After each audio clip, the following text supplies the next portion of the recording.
Hello and welcome to the Confusion Wrestling Podcast, the last bastion of independent wrestling. I'm your host, Rob Kammer, and, well, what should we talk about this week? Well, there's an elephant floating around professional wrestling, and it's, in this case, never great news. But sometime in between the last recording session, I think it was this past Sunday, at the time of this recording, that ECW and professional wrestling legend Sabu passed away. And I'll choose to ignore the circumstances leading up to the rumor mill and all that good stuff. But I just want to really just throw out there, I was never the biggest Sabu fan, but the stuff he was doing, especially for his time, was just flipping off the wall. I didn't kind of become aware of his existence until, comparatively later in life, and by then, ECW had kind of, he had been on the outs with ECW, and so I kind of missed all of the heyday stuff, the stuff of him in his prime. But just the fact that he was the only guy going through tables, he was the only guy doing double springboards, and just being the only guy out there that was homicidal, suicidal, genocidal, wrecking havoc, much in the same way as his uncle, in terms of just the swath of damage that he caused during his matches, and just again the innovation in terms of the in-ring style and the classic matches and or rivalries having in the meanwhile. Just think of his tag team and feud with Taz, and just how they were kept apart until the fans were almost rabid before those two got to tangle. His team with Rob Van Dam, just effing amazing. The triple threat match with Terry Funk and Shane Shane Douglas, there we go. Brainbox not working on that one. And the barbed wire massacre between him and Terry Funk, and that's just in ECW. We're not even just talking about his time in Japan and later career, where he's made appearances in XPW and all over the independents since then. But wrestling lost a true innovator in the business this past week, and there'll never be someone quite like Sabu out there. All right, and now to, how do you follow that? How do you follow bad news like that? There's not a great way to do it, but this week on the show, we're having Brutal Bob Evans, 30-year wrestling vet, but he's come on to talk about his latest venture of teaching the actual business side of professional wrestling to the next generation of creative folk and promoters. We spend a good pretty much the entire time talking about his promoters class that is starting up May 27th, and just kind of what led into it, what to expect out of the class. I do put over the fact that I've been a student of Brutal Bob. At least I've taken his booking 101, graduate booking 101. So, FYI, anybody who's looking for someone on their creative team, this dude here passed booking 101. But has seen a variation of the Brutal Bob Evans curriculum, and I thought it was very fascinating. And in theory, if I was more in the business, well worth your money, but that's the problem being an outsider just taking random classes and whatever, man. But it's really cool being able to sit down and talk to Bob again, and just kind of see what he's up to now. And then I did sneak some wrestling in there at the tail end of it too, but I won't tell you what that question was or whatever, but I allowed myself one fan question per se. So be sure, stay tuned. We'll get the plugs out of the way so we can have uninterrupted access to Brutal Bob Evans. So grab yourself a coffee, grab yourself an energy drink. We'll be back with Brutal Bob Evans. Hey folks, MLW Confusion's become a veritable hub of shopping and treats and all that sort of good stuff. Whether you need a sugar-free alternative to energy drinks in the form of Raise Energy, or maybe even, top of the line ice makers, coffee machines, and other household appliances, or, well, let's go crazy, and you can even get WWE licensed apparel all through my links section. All you got to do is wander down to the descriptor of this week's episode, check out the various links, click on them, and go shopping like you normally would. Heck, like, it's no difference. You just came in and just said Rob sent you. And that way, you can get the things you need, maybe even at a discount, and the podcast gets a kickback as well. So be sure to check out those links. Thank you very much for listening. Back to the show. All right, we are back, the Confusion Wrestling Podcast. With me today, as I said at the top of the show, a very special guest. He is Brutal Bob Evans. Bob, how are you doing tonight? I'm great, Rob, and thank you so much for having me. I appreciate it. I appreciate you. Always appreciate people who are trying to share their love for pro wrestling to the world. So thanks for having me on. Oh, not a problem. And I've been kind of relishing this opportunity because last year I took your Booking 101 class, Yes. and now you've expanded the class and you're doing a whole new class for promoters. So we thought it'd be great timing to have you on and kind of talk about it. So we'll just kind of like jump right in and skip all like the minute details of past presents and whatnot. But tell us about your promoting class that you're starting. The next session is starting up. Let me correct Well, myself. exactly. Well, thank you. First of all, thank you for taking the class. I appreciate it. Yeah, it's we had this is the third one I've done. I do them about, I would say at this point they're biannual, twice a year.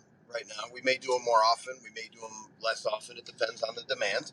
But the results have been very good. And what I do is usually it's for people who are already promoting. Obviously, if you're just starting out promoting, this would be a good guide for you.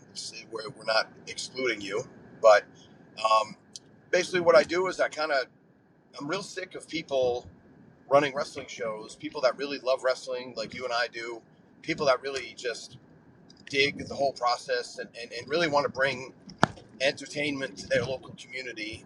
And, the whole pro wrestling thing is what they do. And they go to they're in their community. There's not a lot to do for families to do. There's not a lot to do for kids to do. And WWE can't reach them. They might come once a year, and there might be a 2.5 hour drive to spend $100 each for tickets. And we're not mad at WWE for that. They've worked really hard to get there. But we need kind of a minor league baseball equivalent to pro wrestling, and this is what most local promoters end up doing. The problem is that a lot of them are disorganized. A lot of them have really good hearts and they really good people. I've seen very few evil promoters, as much as we want to kind of build people up to have evil promoters. I've seen very few of those in the industry, and I've been around 33 years. It's mostly people who are trying to do the right thing, trying to do well, and they just don't have the tools, and they just don't have a lot of the promotional tools. These are people that didn't grow up in marketing, don't have a marketing background, don't really even have a promoting background. They just had a couple of bucks, decided to run a show, or they're former wrestlers or they're current wrestlers that feel like they could be doing more in wrestling, and they've decided to do that. And a lot of them, 90% of them, come up against, they kind of come up against the ceiling, Rob, where they're kind of hitting their heads and not really figuring out what the next step is.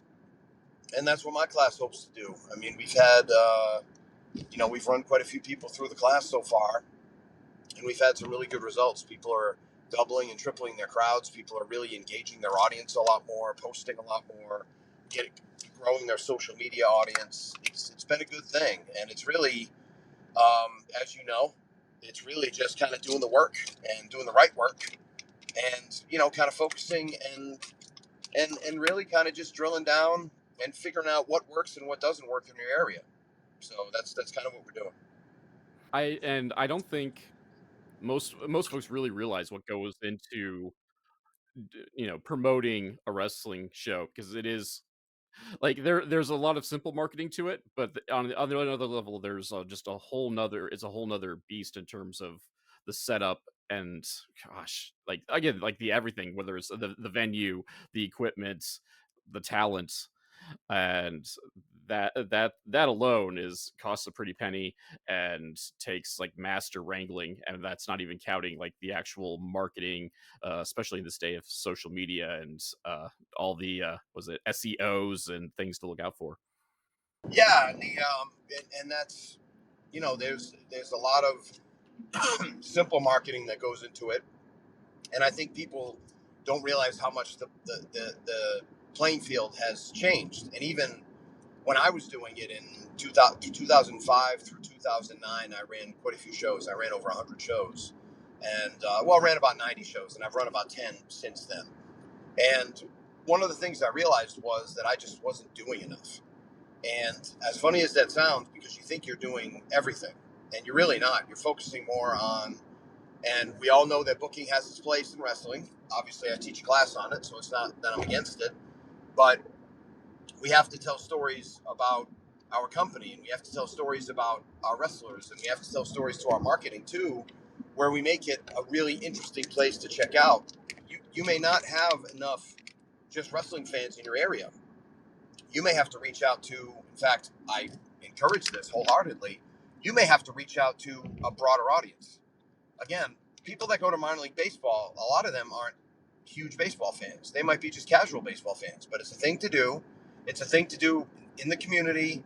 We're going to go out and we're going to take the whole family, and Auntie Ann and Uncle John are in from out of town, and we're going to bring them to a ball game because it's a really cool stadium and it's fun, and it's $12 tickets a piece, and it's an easy night, and it's going to be a lot of fun, and it's a cool thing to do. But they may not go again for a year. They may not go again for 2 years.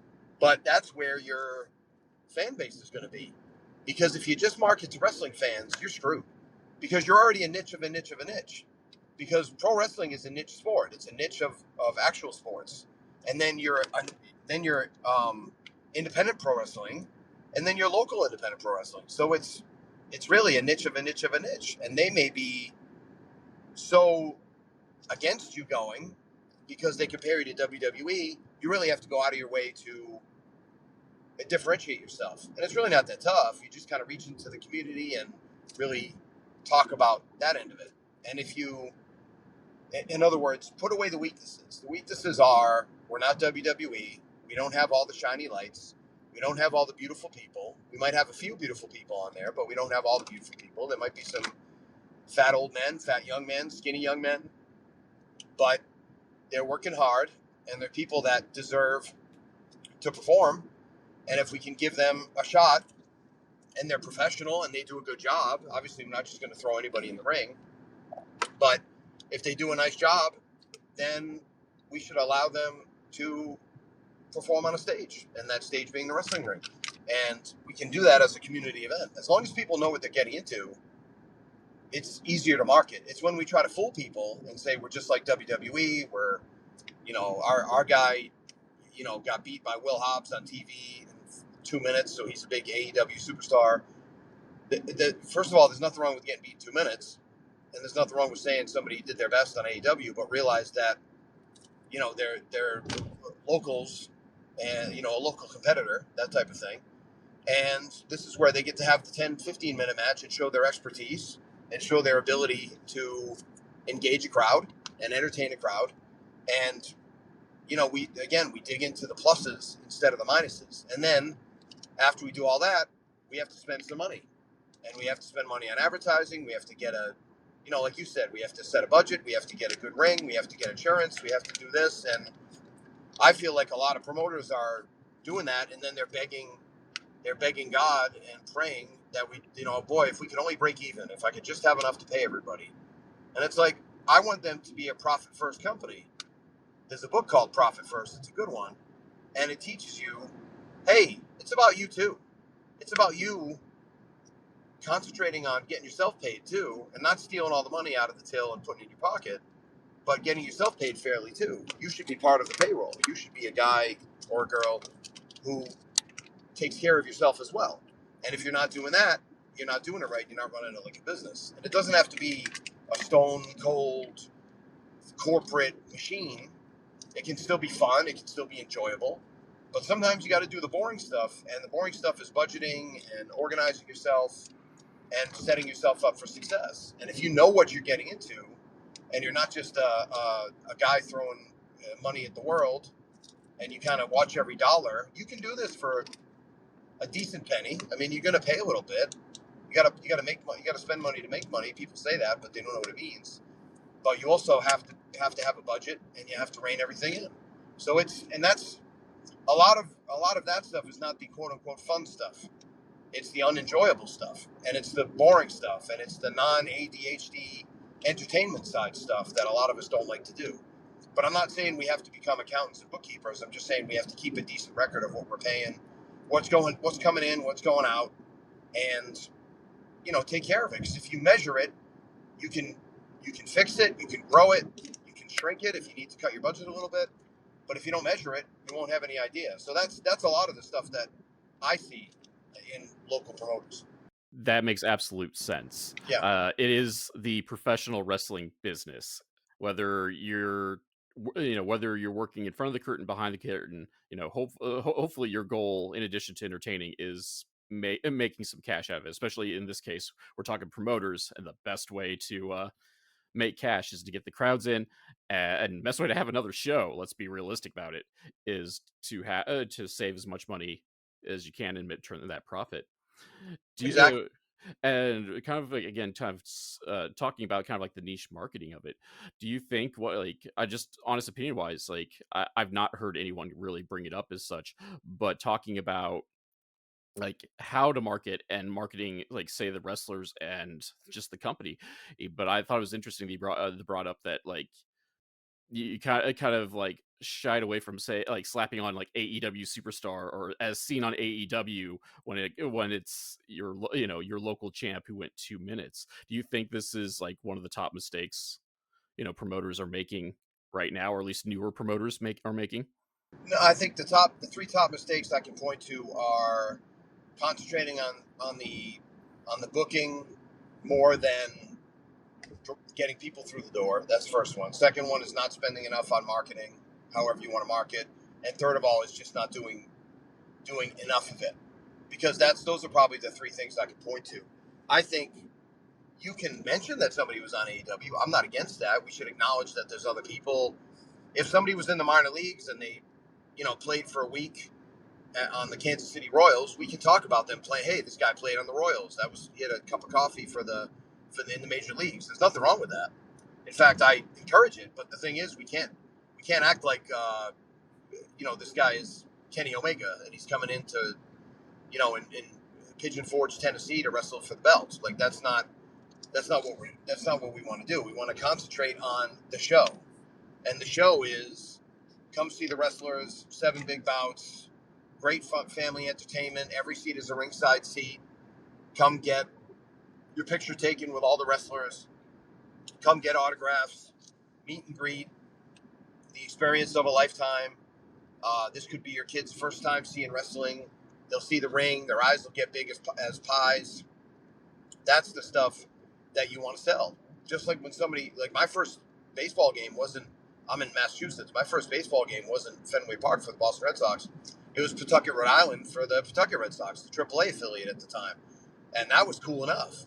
That was like going to a major league game to me because I was a kid, and that was 20 minutes down the road, and probably tickets at the time were like $4 or $5 a piece. So, that's the experience you're going to have. But now the Worcester Red Sox they moved to Worcester, Mass, and the Worcester Red Sox. I mean, those tickets are $20, $25 a piece, the nice seats, and it's the best AAA ballpark in baseball because they built it that way. It's like a little major league park. So you can be a major league baseball park and make plenty of money. You can be a minor league baseball team and make plenty of money.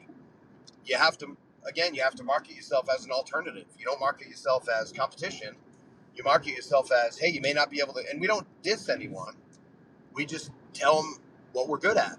And we're good at being a cheaper alternative. We're good at being closer. We're good at being, our wrestlers are good, and it's enjoyable, and it'll be a close enough facsimile to the big guys.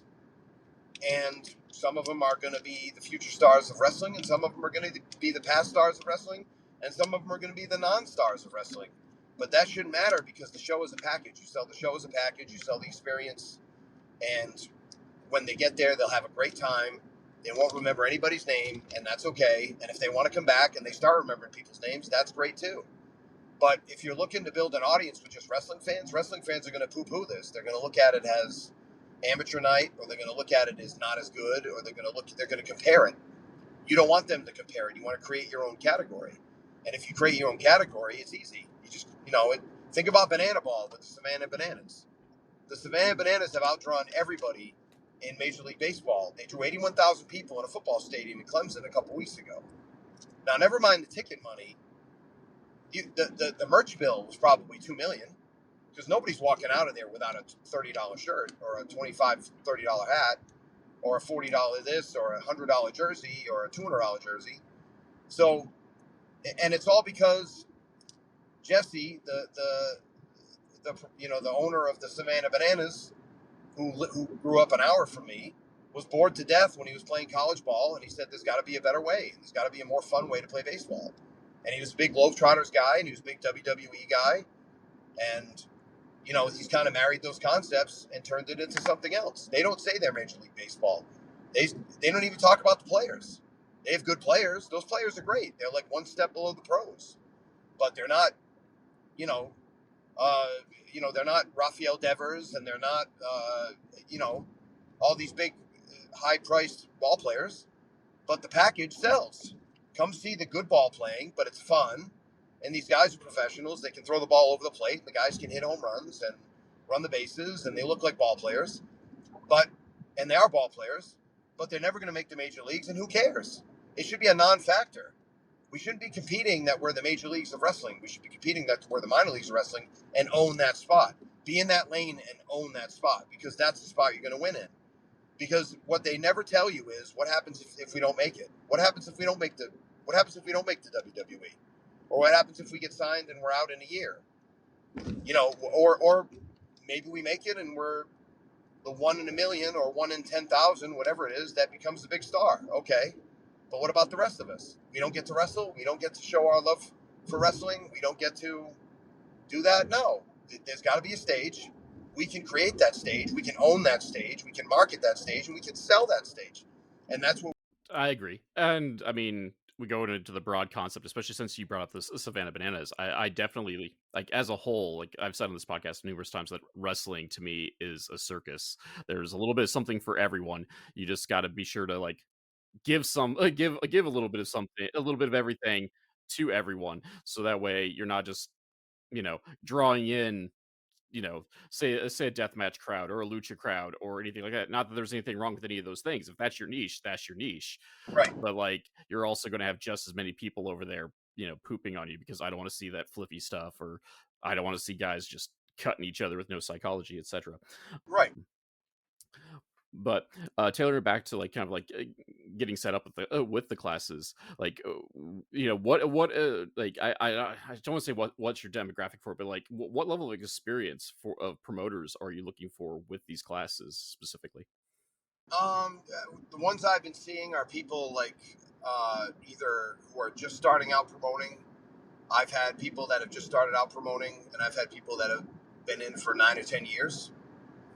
We had our Josh Hancock with Viral Pro in Augusta, Georgia. He was been doing it for 9 years, and he's had some success, some failure like everybody else. And he was kind of static, and he was looking to grow his audience again. And took our class, and he's getting an extra 7,500 people in the doors now. And when you're somebody who really prides himself on production like Josh does, Josh has a really high, he has a budget. His budget is higher than a lot of promotions, but he pays everybody fairly, and he puts a lot of money into promotion and presentation, and that's what he likes to do. I don't run shows that way, but Josh does. So I said, well, if your budget's going to be your budget, because we can't all of a sudden cut everybody's pay in half when they didn't do anything wrong, we have to get more revenue through the door, and we have to get more people through the door, and we have to, how do we do that? And it's a lot of things, but with Josh it was, start meeting everybody around town, go say hello, go introduce yourself, Go be a part of the community. I'm a huge fan. You're gonna hear me say it a million times because we don't have a chance if we're just the wrestling people that show up once a month. Nobody's going to know who we are. But if we become a part of the town and we become a small business that they can fight for, holy cow, it can grow in an instant. And, that might be giving out a few comps. That might be shaking hands with sponsors. That might be joining the Chamber of Commerce, which I recommend for everybody. One of my mentees, Eric Grayson from Rampage Wrestling, just joined the Lubbock Chamber of Commerce. Everybody should be joining the local Chamber of Commerce because it's a networking opportunity. You're a small business in the area. You should be doing something about it. You should be doing something for the community to grow the whole area. And then we have other people like Cindy Hart, who her fiance, Luke Imbriel, has been in wrestling for a long time. He was in California for years. Now he's moved over to the East Coast. They're in Connecticut. And Cindy's been a fan of mine for a while. And she took my class, and they've tripled their crowd. They tripled their crowd in 60 days because she just did what I told her to do. I said, just go around town and introduce yourself. She's this cute little lady a cute little lady doing wrestling promoting is interesting by itself. And then if you talk about, hey, we do something for the kids, we do a lot of stuff. They do a lot of stuff with charities. They do a lot of stuff for autism because her son has autism. My son has autism. So there's a lot of cool things that people are doing. And then I had a couple people that were brand new to promoting. They'd never promoted shows before. And I had a couple people that had just started promoting again in Kentucky, Ryan Muniak, and Ryan was drawing nothing because he just couldn't figure it out yet. So we got his crowds up, and it wasn't from 1,000 to 3,000. It was from 20 to 80. And sometimes 20 to 80 is the springboard you need to keep going, because when you go, you 4x your crowd. Now you're actually kind of getting to break even, getting to a little bit of profitability because he doesn't have a big budget. I may break up a little bit here, but he may have he may have a lower budget, so 20 to 80 might be a big jump for him. It's different for everybody, but like I said, we've gotten people from 60 to 300. We've gotten people from 20 to 80.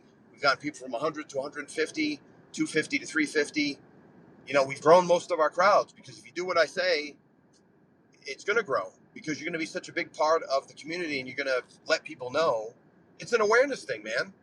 Like marketing is just telling people about the cool thing that you want them to see.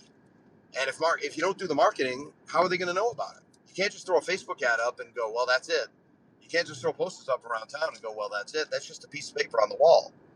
Like tell people about the piece of paper on the wall, why it's important, why these people are important to you, why they should be important to the people that are looking at the poster on the wall. Why is this important? Why am I looking at this? If everybody had a story and you tell that story, I mean, you can't bore everyone to death and talk to them for 8 minutes, but you can say, my name is Bob and I run this really cool promotion and you should come check it out. That's where you start growing the numbers. And that's not all of it, obviously, but that's a great start. So it really ranges. Like I said, I've had complete beginners and I've had people that have been promoting for almost 10 years and they've all kind of grown, thank God, because they did the work. And it also takes somebody, I give a lot of credit to the people who have been doing it for a long time because that must be hard because you're up against the wall and now if somebody comes in, you don't always think you need that help, It's an ego thing. I should have been able to figure it out for myself, but I just get people there faster. I mean, the information is there, but I give them the information and then I try to hold them accountable and I get them there faster. The idea is to cut the time down between where you are now and success and profitability. Yep. That sounds.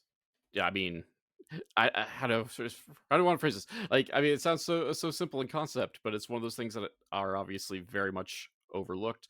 Um, and it sounds like, man, okay, I don't want to sink money into promoting, but like now I just kind of want to like take the class just to kind of like see what's going on with it. Well, I joke. One of the other local podcasters on, we joke like if we get like a scratch off money, we say we're just going to throw out like do one show just to say we did it and just to book a show the way we think we'd have fun with it. And then by no means, unfortunately for us, that's like it would not be a money making venture at all because this would just be just to say we did it more than anything else. But that's a whole nother podcast right there. But yeah, so you got the next class coming up starting May 27th, correct? Is that the correct May date? 20, yes, May 27th. It's going to go from 7 p.m. to 8:15, and it's going to be an 8-week course, but it's going to be every other week. The reason I'm doing it that way is because one of the pieces of feedback I got was that people were saying, hey, these classes are great, but I want to have a chance to kind of put the stuff into play that you teach and then come back to you and report to you how it's going so we can work on it, fix it, things like that. So we're going to do every other week. So it's going to be 4 classes over 8 weeks. It's a different format, I know, but I want to give people a chance to implement what I give them. So you'll have action steps every week, and you'll be able to message me. I'll be available on Messenger or whatnot, and you'll be able to message me, follow up, things like that. And it's been working really well. I'm still in contact with a lot of the people that have been promoting, and they've been doing great. So that's the idea. The idea is, again, the stuff I'm saying is very straightforward. It's not the stuff. It's how you lay out the stuff and how you go forward with the stuff. Because everybody knows kind of what to do, but it's how you teach it, how you learn it, how you present it, and then how you follow up on it. And obviously, we've all heard the fortunes in the follow up because it certainly is. So if you just kind of learn the stuff, then that's not education. That's you continue to be ignorant. But if you learn the stuff and you go forward and put it into play, that's education. You've educated yourself. So that's what I want to do. I want people to learn the stuff, but not only that, but I want them to go forward and do it. And by the way, if anybody thinks that this is going to be a simple ride or a hack or a cheat code or these 7 simple rules will turn your company around, that's marketing stuff, and that's cool. I'm doing a little challenge now. I'm doing a 14-day challenge while this is being recorded, and those are little tidbits of advice. But you kind of need a plan and a blueprint to lay it out, and it's going to be hard work. The class is nicknamed "Work Harder and Smarter." So you're going to work smarter, but you're also probably going to work twice as hard. Now, I'm not talking about working 50 hours a week on it, but I bet most people are working about 2 or 3 hours a week if they're going to be honest with themselves on the stuff that really drives the product forward. So I'm telling you, just put about another same amount, 2 or 3 hours, turn that into 6 or 8 hours a week, an hour and a half a day, after work, before work, whatever makes it easy for you, and you can get a lot done. It's the problem is most of what I've seen, Rob, is that people just aren't working on the right things because again, we love to put on a show, we love to have the matches, we love to that kind of stuff, and this guy or this girl is going to wrestle for the belt, and it's going to be cool, and that's all great. I love all that stuff, but sometimes that isn't the stuff that we have to spend that much time on. We can spend a little bit less time on that stuff, and we can spend a lot more time in how the heck do we get people through the door so we can pay everybody and come home with money. Because I think that if you don't have this plan and you don't do it that way, it's really going to eventually it's going to turn into a curse. Because I don't know about you, but I have a wife, and my wife is very much like, hey, this wrestling thing's cool, but if you don't make money at it, you're going to be doing a lot less of it. And that's not her being, what. She's a wonderful person, and she's been through a lot with me. But I had to figure out how to make things profitable. I had to figure out how to make things work because I owed it to her and I owed it to my family. You can't take time away from your family and just fool around all the time. You have to kind of eventually go profit. This is a business, and again, we don't all have to show up for work in a suit and tie and have meetings and whatever your generic cliched business terms are. But we can certainly run it where we're going, hey, how do I make money at this? And I don't think people ask that question enough. I think people talk about it. I think people say, hey, I want to make money. I'm in the business to make money, but they really aren't. They need to be asking themselves questions. How do I make money in this? How do I make money in pro wrestling promoting? And they try to list 20 or 30 ways. That's how you do it. I don't care if you Google it, do Chat GPT, whatever you got to do to kind of get yourself going, do it. I mean, it's not going to teach you how to do it, but it's going to give you ideas. And you can certainly learn yourself with a lot of this stuff. I just get people there faster, again, like I said, because I know the way. And it's not the way, it's a way. I know a good way of doing this. And there's other ways to do it, but I think my way is one of the best. And, again, you took one of my classes, I have a good reputation, and I want to keep that reputation. So I put everything I can into my classes, and I really want people to have awesome results. I want people to be very profitable and bountiful and really kill it, because we all look good if we do that. And then they can pay people better, and the wrestling economy will go up, and that'll be a cool thing. So that's kind of what I'm looking at. And that's it, I guess. I'm just going to let you talk now, because I stopped. My thoughts are ending. Hey, no, it's the perfect time to start winding down to be respectful of your time. So yeah, again, classes start or 5/27, May 27th, Yep. prowrestlingclass.com. Yep. I took some of we'll call it the seedlings of this whole enterprise, Yes. because this the whole thing started over just about thereabouts a year ago. I don't think I was class number 1, but I was one of the early booking classes. So You were class number 1. oh, it was class number 1. You were the beta test, and I should probably do another booking class. I haven't done one since then. So, and people really seem to enjoy it. So let's get your testimonial on the record, sir. As said, I thoroughly enjoyed it. I felt like I learned a lot, and not gonna lie, if I didn't feel those things, I wouldn't have reached out to have you on this podcast to talk about the wrestling promoter class. So, Well, I appreciate that. putting my speak into action as well. Yes. So be sure prowrestlingclass.com, register for that. I do have to we spent all this time talking about pro wrestling class. I do have to ask an actual career related question, though. I can't let you off too easy off the hook.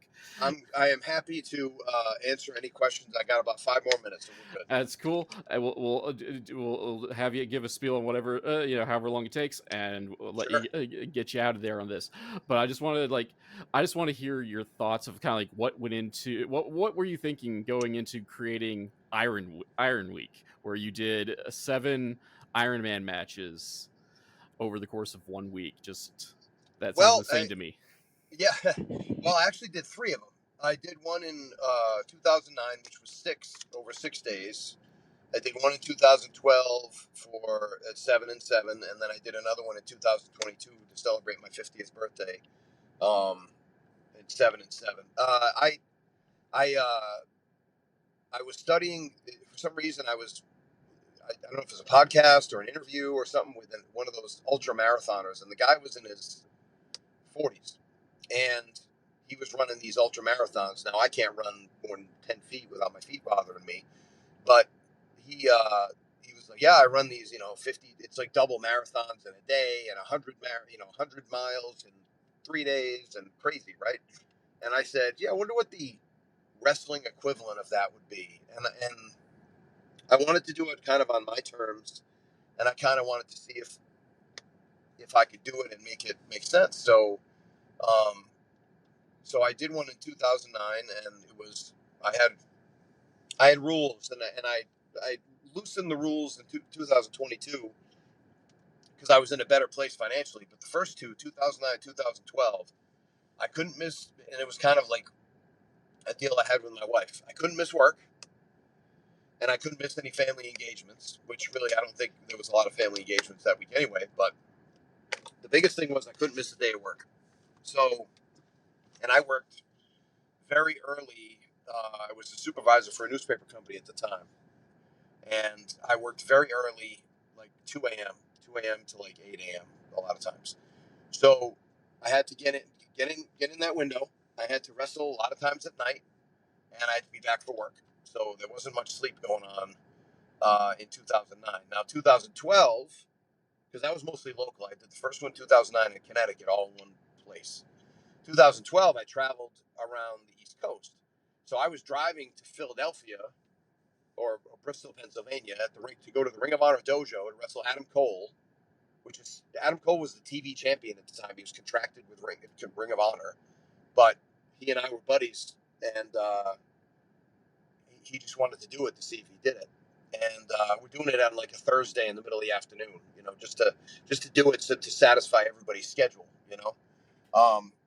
And then later on in 2022, I actually went around the country and flew and drove and did all that. So, but it was really just to see if I could do it. And so that was so the rules were couldn't miss work for the first two, and the last one, like I said, I relaxed that.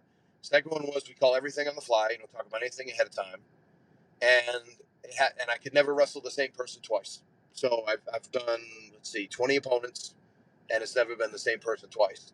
And a lot of times it was the first time I ever been in a ring with that person, which was awesome. And it was also to showcase a lot of the good young wrestlers in town, to show how good they were and how they could do an hour on the fly. Because think about it, you're wrestling for an hour on the fly. Some people can't do 5 minutes on the fly, and it was really just to show, hey, there's a lot of good talent around here, and they can do this. They can get this done. They can really make this happen. And it was, I had something to prove myself. I wanted to show people that I could do that too, kind of like that old traveling NWA champion doing 60-minute draws, that kind of thing. And it was a lot of fun. I'm toying with the idea of doing another one. I don't know if I'll, I'm 52 now. I don't see doing it this year, but you never know. I'm in better shape than I was in 2022, so that's positive. And I thought I didn't think I was going to make it in 2022, and I did with flying colors actually. And it was nice because the last match I had on my 50th birthday was with Colby Carino, who I helped train in his early days, and that was a nice little moment for both of us. Except Colby almost killed himself on the top rope about 40 minutes in, and I was like, "Oh dear Lord!" And I think he made Botchamania on that one too. But I was really just seeing an angry Billy Corgan looking at me, saying, "You killed our guy," But he was fine, thank God. And but it was a nice little moment. I was originally supposed to wrestle Steve Carino in the beginning of the week, so I was going to do Steve in the beginning and Kobe at the end. I thought that'd be kind of fun. But Steve had his WWE commitment, so we couldn't make that happen. But really, that was it. Just to prove something to myself, to prove something to, to prove something to the wrestling community that these young guys could still go. I toyed with the idea of wrestling a woman. I just, at the time politically, I just wasn't sure if it was the right thing to do. And the thing is, I'm a deceptively big guy. I'm almost 6'3" and I'm almost 280. And a lot of people don't think I'm that big until they meet me. So me wrestling a woman would just be and I'm not picking on the girls. I think there's a lot of great women wrestlers. But I just think size-wise, I don't know if it would work, and we'd have to make it believable. And plus you just can't you can't just trade strikes with women, and you have to be very careful, these days, because you can get that could be a TikTok or like you said, the shorts, it can just get cut right down, and who knows what that'll turn into. And I don't want to be a violence against women guy, anything like that. So you got to be careful with that stuff. But you never know. Down the line, we may do something like that. I don't know. I'm still toying with it. It's always in the back of my mind. That's for sure. No, never say never in the realm of professional wrestling. Exactly. But thank you for coming on. It was a pleasure for you to hop on, and it was a pleasure for me, and it was a pleasure for you too. Oh yeah, as I said, I wouldn't have had you on if I wasn't wholeheartedly behind it and behind your teachings. So once again, another testimonial on that one. Well, I appreciate that, and then we'll get rid of all the plug stuff. Again, ProWrestlingClass.com. Classes start May 27th. For any promoters, I can tell you right now, you can ask Rob. You can ask a bunch of the people. I tagged a bunch of people in there. It's going to be the best $300 you ever spent. You work it out. It's $75 a class. It's easy money to make back. And if you take it and you don't like it, and you tried everything and it doesn't work, I'll give you your money back. That's how much I believe in it. And hit me up at Brutal Bob Evans on Facebook, TikTok, Instagram, X, and Real Brutal Bob Evans on YouTube. And again, while this is being recorded, I'm doing my 14-day promoter challenge. You can watch that stuff too. There's some cool tidbits there. And I also just started a podcast with my good friend Kevin Kelly, Bob and Kevin Almost Live, which is on. We pretty much try to release episodes every Friday, and we're probably going to release a bonus episode before Friday this week. But check us out. You can check that out on Facebook. Just look at my page, and then look at YouTube, Real Brutal Bob Evans. It'll be there too, and we're really trying to get those out. And Kevin's been helping me out. We're doing a lot of seminars together, where Kevin helps on the promoting end, the communication end, and the promo end, and then I do a lot of the in-ring stuff. So, and he's starting a new promotion in August, so that's why we're on the hunt, scouting talent. There we go. So you heard it all. He even got the plugs in before I even had to tell him to. There you go. That's how much of a professional he is, ladies and gentlemen. But Bob, it's been a pleasure. Thank you for coming on. All right, man. Thank you. The Confusion Wrestling Podcast is a weekly podcast that is written and performed by Rob Kammer and hosted by Spotify for podcasters. The background music for this section is Ruined by Day, performed by Alan Schroeder. If you enjoyed this podcast and would like to help support, please like, subscribe, and tell your friends, family, and enemies. Leaving a review is helpful as well, because word-of-mouth advertisement is very important for us small podcasts. My social media links can be found in the description, but Twitter, Instagram, and Blue Sky are at The Nova of Cass. That's TheNovaofCass, and Facebook is MLW Confusion, all one word. If you'd like to support monetarily and help upgrade my equipment, please check out my virtual tip jar at ko-fi.com/Casanova, or if you prefer more bang for your buck, go to patreon.com/Casanova, that's CASSONOVA, where for as little as $2, backers get access to the podcast early and without those pesky ads, plus other exclusive content. So join the crew that is headed up by Keith Wynn, Alan Schroeder, Chris Zach, and Elenia, and check it out. You can also find t-shirts, coffee mugs, and other merch at the Confusion Podcast store on Teespring. Also, be sure to check out the affiliate links in the description below. For business inquiries such as ads, sponsorships, and etc., please email rzkamer, Kamer, at comcast.net. Thank you all for listening.